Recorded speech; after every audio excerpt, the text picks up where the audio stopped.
Aujourd'hui, on parle handicap et cancer. André, pouvez-vous nous expliquer comment vous avez appris que vous étiez malheureusement atteint d'un cancer? J'ai fait malade en fait. Les pompiers m'ont pris, j'étais à l'hôpital. Il m'a vu, j'avais un colon, le colon qui n'allait pas bien, et j'ai appris qu'il y avait un cancer.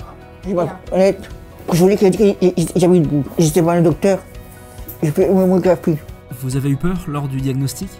Oui, ah oui, quand même. On s'aperçoit qu'il y a des difficultés pour l'accès au dépistage. Qu'en pensez-vous? Alors moi j'ai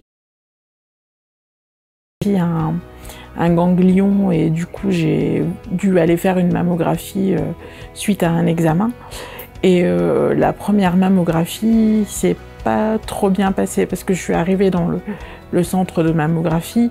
On m'a demandé si je pouvais me lever, ce qui n'est pas le cas. Puis je me suis sentie pas écoutée. Ça fait 2 ans que je teste le dispositif et je vois des améliorations chaque année. Donc je pense que ça se passe de mieux en mieux. Il y a la problématique du dépistage, mais il y a aussi la problématique de la compréhension. Comment ça s'est passé pour vous au niveau des explications et du jargon médical notamment? J'ai pas trop écouté. C'est pour ça que j'explique bien. J'ai pu constater à quel point ça pouvait être compliqué de comprendre le langage médical, et donc on a besoin, en tant que patient, on a besoin d'être assuré. Les médecins vont nous poser la question sur une échelle de 1 à 10, à quel point vous avez mal. Moi j'ai assisté à une consultation où la personne en situation de handicap ne comprenait pas.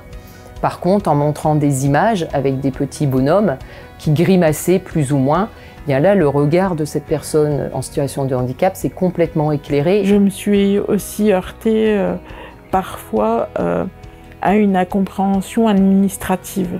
Au départ, l'administration ne comprenait pas que je puisse pas faire un transfert dans une voiture lambda et que je demande une ambulance couchée. André, vous ne vous êtes jamais fait dépister? Et je crois que vous avez un message de sensibilisation? Non, j'ai jamais fait de dépistage. Je raconte mon histoire pour faire comprendre. C'est important de dépister. Merci beaucoup pour vos témoignages.